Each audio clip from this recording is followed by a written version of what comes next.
Market Washim इथे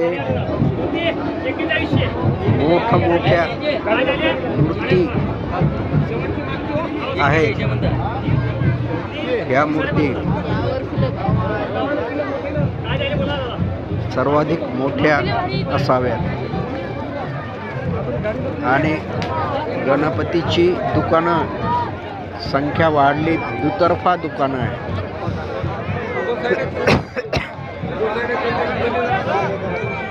तशाच किमतीही वाढलेल्या आहेत, पण तरीही गेल्या वर्षीपेक्षा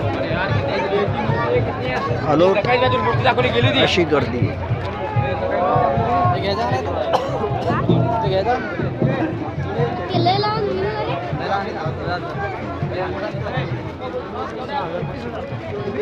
काही गणेश मंडळवाले मोठमोठ्या मूर्ती विकत घेतात.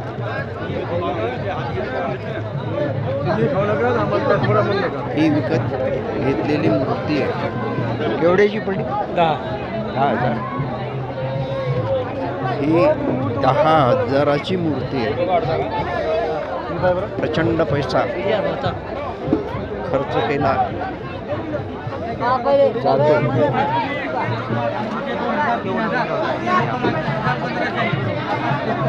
कारण या सगळ्या गोष्टी आता इव्हेंट झालेल्या आहेत. त्याशिवाय गणपतीसाठी आवश्यक साज सुद्धा विक्रीला आहे. हे लोक मधल्या बायफर्केशनवर बसलेले आहेत. अनेक गणपती लोक वाजत गाजत नेतात. मलाही गणपती घ्यायचा, पण छोटा घ्यायचा. तरी त्याची किंमत 200 पर्यंत असू शकते. बघतो.